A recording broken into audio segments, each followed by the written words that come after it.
प्रणाम दोस्तों, स्वागत है आपका हमारे चैनल पर। और आज की वीडियो आप सभी लोगों की डिमांड पर लाई गई है, क्योंकि आप सभी लोगों ने बहुत बार वीडियो में कमेंट किया है कि अपनी यूपीएसआई की स्ट्रेटजी बताइए, कैसे आपने यूपीएसआई में सिलेक्शन लिया है, कौन कौन सी बुक्स पढ़ी हैं। तो आज उन्हीं सभी टॉपिक पर बात करने वाले हैं।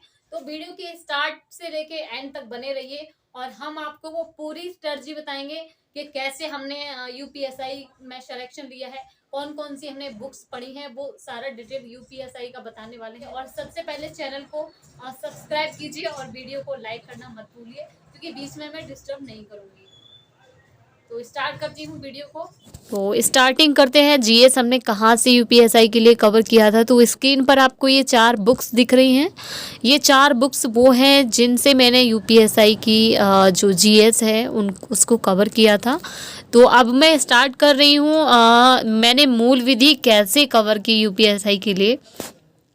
तो एक्चुअली मूल विधि के लिए मैंने कोई अलग से कोई बुक नहीं, मेरा मूल विधि का नोट्स है जो इम्पोर्टेंट जो उसके जो टॉपिक हैं वो सभी इसमें लिखे हुए हैं।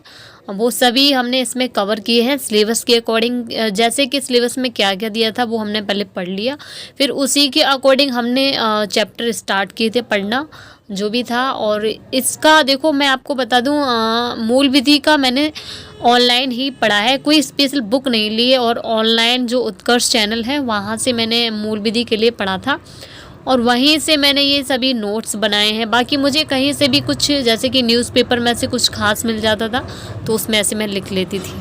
अब बात करती हूँ करंट अफेयर की। तो करंट अफेयर के लिए स्पीडी की सबसे अच्छी बुक रहती है, तो ये मुझे सबसे अच्छी लगती है, मैं इसी को पढ़ती हूँ।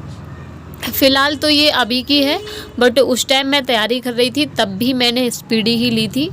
और एग्ज़ाम्पल के तौर पर आप सभी लोगों को बताने के लिए मैं ये बुक लेके आई हूँ कि मैंने स्पीडी से ही पढ़ी है, क्योंकि इसमें मंथली दिए होते हैं क्वेश्चन, किसी भी मंथ का कोई भी क्वेश्चन छूटता नहीं है, इसी में सब कवर किया हुआ है। तो उसके लिए स्पीडी सबसे बेस्ट रहता है। मेरा अपना मानना है कि मुझे स्पीडी बहुत अच्छी लगती है और इससे क्वेश्चन बाहर नहीं जाता है, मोस्टली क्वेश्चन आ ही जाता है इससे। तो अब बात करती हूँ मैं जीके की। तो उसके लिए मैंने सामान्य ज्ञान का जो लूसेंट है आमतौर पर सभी लोगों के पास मिल जाएगा, तो उसी लूसेंट से इसमें संविधान वगैरह, मतलब इसमें यह है कि सारे टॉपिक ही मिल जाएंगे। बट यह है कि थोड़ा अच्छे से मैंने इसमें से एक टॉपिक है वो संविधान का, उसमें से वो पूरा पढ़ा है जितने भी उसके चैप्टर हैं। और देख सकते हैं मैं बहुत ही हाईलाइट करके बुक को पढ़ती हूँ, ये मेरी आदत है। बाकी सबकी आदत होती है अपनी अपनी, कौन कैसे पढ़ता है।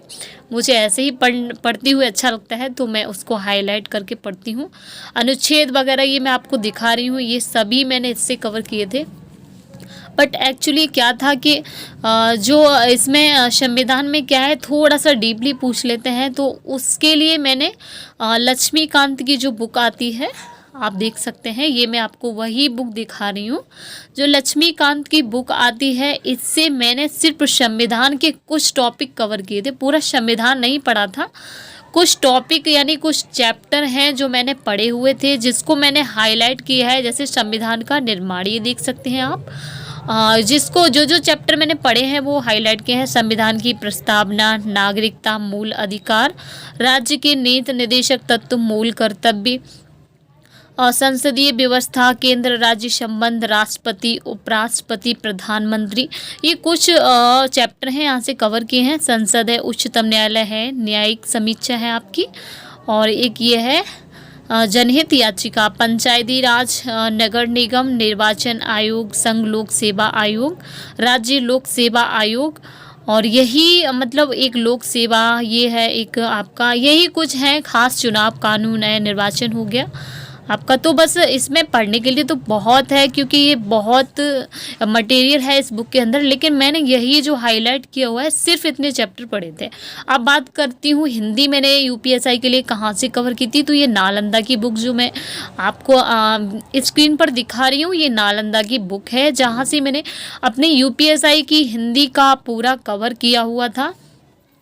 क्योंकि ये मुझे पर्सनली बहुत अच्छी लगती है। किसी किसी के पास लूसेंट की हिंदी भी है, बट मेरे पास स्टार्टिंग से ही नालंदा की जो बुक थी वो थी। इसमें एक्चुअली क्या है कि इसमें ग्रामर बहुत ज़्यादा दे रखी है, कहीं से भी कुछ भी आएगा तो इससे बाहर बिल्कुल भी नहीं जाएगा। तो जिसके पास नहीं है तो वो ये बुक ले सकता है नालंदा की यूपीएसआई के लिए। बाकी ये जो मैं अब दिखा रही हूँ वो मैंने नोट्स बनाया था, हिंदी का ही है। जैसे कभी कभी कहीं फ़ोन से पढ़ लिया या बुक से ही कुछ ख़ास ऐसी चीज़ मिल गई जो समझ में नहीं आई है तो उसको इसमें लिख लिया। वो ऐसे इसमें कुछ जो कन्फ्यूजन वाली चीज़ें हो जाती हैं अपनी, तो उसको नोट कर लिया इसमें। तो आइए फ्रेंड्स, अब बात करती हूँ मैं रीजनिंग की कि रीजनिंग के लिए मैंने कौन सी बुक से पढ़ा था। तो वो बुक है किरण की, जो मुझे बहुत अच्छी लगती है क्योंकि इसकी एक ख़ास चीज़ है, इसमें कोई भी चैप्टर होता है उस चैप्टर में भी अलग अलग तरह के जो टाइप होते हैं वो दे रखे होते हैं। तो वो अलग अलग तरह के टाइप के हर क्वेश्चन के लिए आपको इतने क्वेश्चन मिल जाएंगे रिवीजन करने के लिए कि आपका जो रीजनिंग का लेवल है वो बहुत अच्छा हो जाएगा। तो ये देखिए, ये जो भी हाईलाइटेड किया हुआ है ये सभी मैंने इसी बुक में से अपने चैप्टर है वो कंप्लीट किए थे। तो इसके लिए ये रीजनिंग की बुक बहुत अच्छी है, आप इसको ले सकते हैं। अब बात करते हैं मैथ की कि मैथ हमने कहाँ से पढ़ा था। तो ये है किरण का मैथ, ये किरण की बुक है। और जो इसका भी सेम जैसे कि रीजनिंग के लिए मैंने आपको बताया कि चैप्टर में जो टाइप होते हैं तो उस टाइप का मतलब प्रैक्टिस करने के लिए जो क्वेश्चन दिए होते हैं और वैसे ही सेम इसमें दे रखा है। एक चैप्टर में जो टाइप होते हैं एक एक टाइप के बहुत बहुत क्वेश्चन दे रखे हैं। तो आपकी जो मैथ की जो लेवल है वो बहुत अच्छी हो जाएगी, कहीं से भी कोई भी क्वेश्चन आएगा छूटेगा नहीं। हालांकि मैथ के लिए आप RS अग्रवाल से भी आप पढ़ सकते हैं और एक SD यादव आता है उस बुक से भी आप पढ़ सकते हैं, लेकिन मैंने स्पेशली अपनी UPSI के लिए इसी किरण की बुक से मैथ की तैयारी की थी। तो वही मैंने आपको बताया है। और मैथ के प्रैक्टिस करने के लिए जैसे मुझे कहीं से भी अच्छे क्वेश्चन मिलते थे, ये देख सकते हैं, ये सारे मेरे टेस्ट पेपर हैं जो 40 क्वेश्चन आते हैं UPSI में मैथ के। तो वो 40 में रोजाना 40 क्वेश्चन मैथ को टॉपिक वाइज अलग पढ़ती थी और ये क्वेश्चन अलग से सॉल्व करती थी। तो वही मेरे सेट अभी तक रखे हुए हैं, इनको मैंने अभी तक बहुत संभाल के रखा हुआ है, बहुत अच्छी तरह से रखे हुए हैं ये सभी सेट मेरे पास।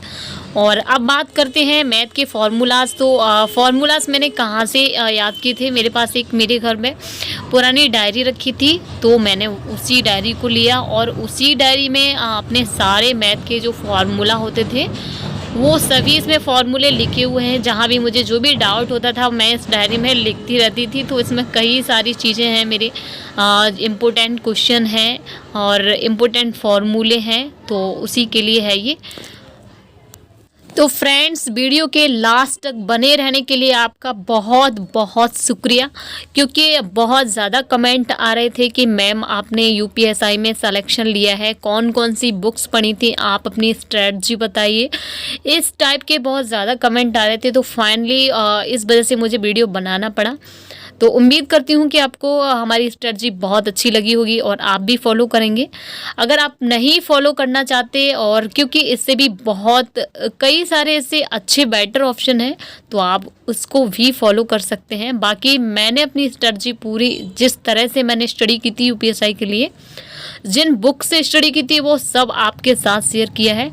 और आपको अभी भी कोई भी डाउट है, इस वीडियो को लेकर कोई भी डाउट है किसी प्रकार का, तो आप कमेंट बॉक्स में कमेंट ज़रूर कीजिए, मैं कोशिश करूँगी आपका डाउट क्लियर करने की।